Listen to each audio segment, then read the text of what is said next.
ప్రత్యక్ష దైవమైన తిరుమల శ్రీవారి దర్శనానికి వచ్చే భక్తులు సాంప్రదాయంగా స్వామివారి దర్శనం తర్వాత తిరుచానూరు పద్మావతి అమ్మవారిని దర్శించుకోవడం ఆనవాయితీగా మారిందండి. ప్రతినిత్యం కూడా తిరుచానూరు అమ్మవారి దర్శనానికి సుమారు శుక్ర శని ఆదివారాల్లో అయితే 30,000 పైచిలకు భక్తులు అమ్మవారిని దర్శించుకుంటుంటారు. మిగతా రోజుల్లో సోమవారం నుంచి గురువారం వరకు కనీసం 22,000 నుంచి 25,000 మంది భక్తులు తిరుచానూరు పద్మావతి అమ్మవారిని దర్శించుకుంటున్నారండి.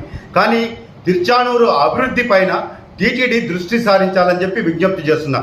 అందులో ప్రధానంగా 30,000 మంది భక్తులు వచ్చే తిరుచానూరులో భక్తుల సౌకర్యార్థం ఖచ్చితంగా శ్రీ పద్మావతి వైకుంఠం క్యూ కాంప్లెక్స్, ఏదైతే తిరుమల కొండ మీద వైకుంఠం క్యూ కాంప్లెక్స్లో భక్తులు ఎండకి వానకి ఇబ్బంది పడకుండా లోపల ఉంటారో అదే తరహాలో పద్మావతి క్యూ కాంప్లెక్స్ కట్టి ఆ 20-30,000 మంది వచ్చే భక్తులని ఆ క్యూ కాంప్లెక్స్లో ఉండేలా చర్యలు చేపట్టాలండి. రెండవ అంశం వచ్చి వెహికల్ పార్కింగ్ అండి. తిరుచానూరుకి దాదాపు 100 వాహనాలు ప్రతిరోజు కూడా వస్తూ ఉంటాయి. ఆ ముఖద్వారం నుంచి తిరుచానూరు అమ్మవారి ఆలయానికి వెళ్ళాలంటే అనేక ఇబ్బందులు.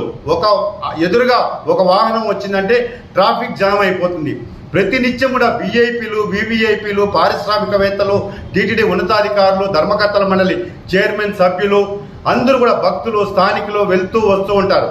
ప్రతినిత్యం కూడా ట్రాఫిక్ అస్తవ్యస్తంగా తయారైపోయింది తిరుచానూరు ఆలయ పరిసర ప్రాంతాల్లో. ఖచ్చితంగా ఆలయానికి వచ్చే వాహనాలకు ప్రత్యేకంగా పార్కింగ్ స్థలాల్ని ఏర్పాటు చేయాలని చెప్పి నేను విజ్ఞప్తి చేస్తున్నానండి. అదేవిధంగా అతి ముఖ్యమైనదండి, భక్తులు అమ్మవారి దర్శనానికి వచ్చినప్పుడు ఆలయ పరిసర ప్రాంతాల్లో ఎక్కడ కూడా మరుగుదొడ్లు లేవండి. టాయిలెట్స్ ఏర్పాటు చేయాలి. ఎందుకంటే మహిళలు, వృద్ధులు, చిన్నపిల్లలు ఆడ టాయిలెట్స్ లేకపోవడంతో అనేక ఇబ్బందులు పడుతున్నారు.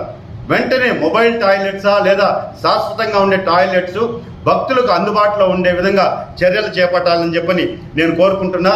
తిరుచానూరు ఎంటర్ అయినప్పటి నుంచి ఆధ్యాత్మిక చింతన ఉట్టిపడేలా ఖచ్చితంగా అమ్మవారి శ్లోకాలతో ఆర్చీలు ఏర్పాటు చేయాలి ఆలయం వరకు.